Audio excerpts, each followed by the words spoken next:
I never would have thought that number 9 would have been, you know, on the side of that building. You know, much less on the side of a building in general, much less here. So it's been been an unbelievable 10 years. I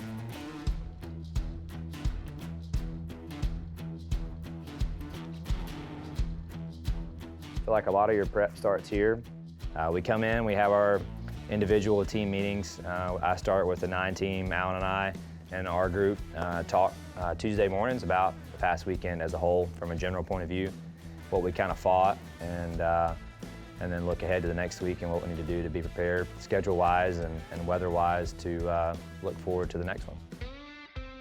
Pit practice is a huge piece of what we do. Morning. Y'all ready? Okay.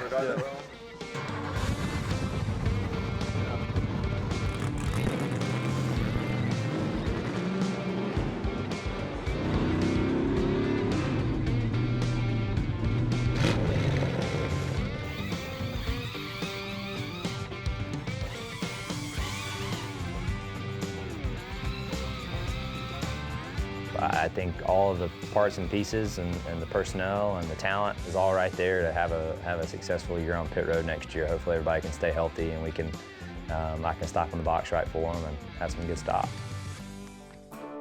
So this is kind of the last step room before things go to the racetrack.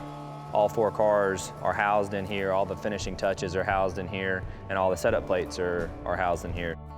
This is a very detail-oriented sport. Stacking pennies, as people say, I mean, it's amazing. There's nothing on that race car done by accident. So it's really just about stacking the small stuff together to make something big, and that all comes from details. You're talking about fine details on everything, and I think being comfortable inside the car is one of them. It's you know, one of those things where I look at it as the on-track stuff is my reward for doing everything else, and the competition of that is kind of what drives me through the rest of it.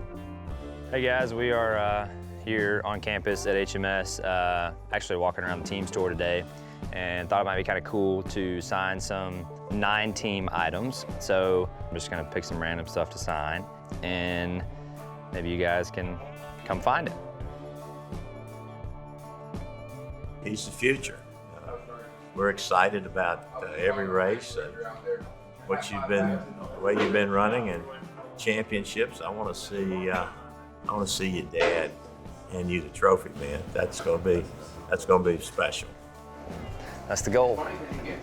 That's the goal. You have to understand that as time goes on, that you know you have to make decisions and do what's best. And this opportunity is something that I can never pass up. And so just trying to make the most of a great opportunity, and hopefully can stick around for a long time and try to make a good career out of this deal. These boys don't need to practice though. They just busted off a 12 flat. You heard that, right? Yeah, yeah. See ya. A 12 flat. See you in February. Pretty good. So we'll, I'd say let's just line up and go to Daytona. Ready?